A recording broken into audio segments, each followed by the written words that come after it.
आइए प्यारे दोस्त, आज हम आपको सिखाते हैं बैलेंसी निकालना। बैलेंसी निकालने के लिए बहुत आसान तरीका है, लेकिन इसमें 118 एलिमेंट पीरियोडिक टेबल में होते हैं, जिसमें कुछ ऐसे तत्व हैं जो एक्सेप्शन होते हैं, अपवाद होते हैं। तो अपवाद के बारे में समझते हैं।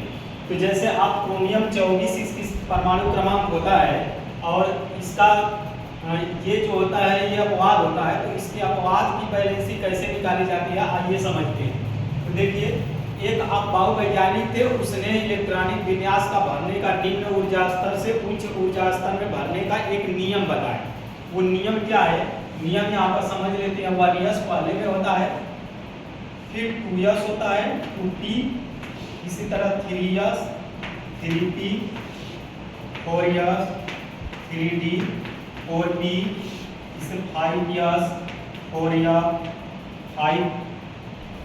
4d, 5p, ऐसे ही ये नियम बताए। तो इसमें 2 इलेक्ट्रॉन भरते हैं, इसमें 8 होते हैं, इसमें 8 होते हैं, इसमें 18 होते हैं, इसमें 18 होता है। इसी तरह से ये 18 इसमें। इसके बाद ये हमारा क्या होता है, ये हमारा इसी तरह से ये चलता रहता है। और 2, 8, 18, 32 इसमें भरते हैं। तो यस ब्लॉक में जो भरता है 2 इलेक्ट्रॉन होता है, यहाँ पर लिख देते हैं। यस में 2 इलेक्ट्रॉन, पी में 6 होता है, डी में 10 होता है और एफ में 14 होता है। ये इलेक्ट्रॉनों की संख्या भरने का। जहाँ पर यस आ जाए उसमें 2 इलेक्ट्रॉन होते हैं, पी में 6 होते हैं, डी में 10 होते हैं, एफ में 14 होते हैं। तो आइए भरते हैं इसी नियम पर। पहले इसमें क्या भर दिए, 2 इलेक्ट्रॉन भर दिए, 2 यहाँ पर लिख दिए, 2 यहाँ भर दिए, इधर आ जाइए, फिर इसमें 6 भर दिए। तो कितना हो गया, 6 2 8 हो गया, 8 और 2 कितना हो गया, 10 हो गया।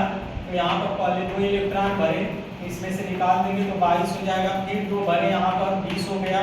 फिर यहाँ पर 6 इलेक्ट्रॉन भरे तो कितना हो जाएगा, यहाँ पर 14 हो जाएगा। फिर इसके बाद यहाँ से यहाँ आ जाइए, फिर इसमें 2 इलेक्ट्रॉन भरिए, 2 भरेंगे तो कितना हो जाएगा, 12। फिर इसके बाद यहाँ से इधर आ जाइए, 6 इलेक्ट्रॉन भर दिए तो 6 निकाल देंगे, कितना हो जाएगा, 6 बचेगा। फिर इसके बाद इधर आ जाइए, इसमें 2 इलेक्ट्रॉन यस में भरिए, 2 भर जाएगा, 4 बचा। अब यहाँ पर डी में कितना भर दिए, 4 भर दिए।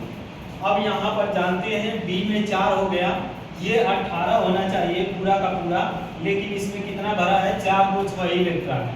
अब ये कैसे भरेगा, जब भी आपको D4 आ जाए तो उसे हमेशा D5 में होता है, और D9 आ जाए उसे हमेशा D10 में रखते हैं।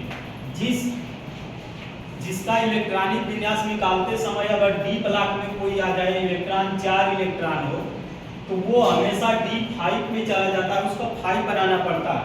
क्योंकि डी जो होते हैं, डी जो होता है, डी ब्लॉक में कितने इलेक्ट्रॉन भरते हैं, D3 खाना होता है जिसमें 6 इलेक्ट्रॉन की आवश्यकता होती है। ये इसमें एक एक इलेक्ट्रॉन अगर इस तरह से भर दिए, अब इसके बाद दूसरा इलेक्ट्रॉन भरने चले तो इसमें अगर भर देंगे इलेक्ट्रॉन तो ये खाली रह जाता है। इसके आगे बताएंगे आप लोग को, बस इतना समझ लीजिए कि इलेक्ट्रॉनिक विन्यास कैसे निकालेंगे, ये हमारा नियम है। इसके बाद D4 में इलेक्ट्रॉन नहीं होता है, D5 में होता है। अगर D4 आ गया तो इसे D5 करेंगे तो इसके आगे वाले से एक इलेक्ट्रॉन ले लेगा। तो यहाँ पर 4s में 2 इलेक्ट्रॉन है और 3d में कितना, 4 इलेक्ट्रॉन है। तो इसे में 5 बनाने के लिए एक इलेक्ट्रॉन इसमें ले लेगा, तो 4s 1 हो जाएगा और 3d 5 हो जाएगा। अब इसके बाद देखिए इसमें अब ये यस 4s आ गया, और 4s ज़्यादा से ज़्यादा नंबर होता है, एक के बाद देखिए 2, 2 के बाद 3, 3 के बाद 4, जो लास्ट वो कोष में इलेक्ट्रॉन भरता है वही उसकी बैलेंसी होती है। तो इस 4s में आ जाइए, सबसे ज़्यादा हाईएस्ट 4 नंबर है n का मान, इसमें कितने इलेक्ट्रॉन है, 1, इसीलिए क्रोमियम की बैलेंसी कितना हो जाती है, 1 हो जाती है प्लस। तो इस तरह से हम किसी की भी संयोजकता निकाल सकते हैं।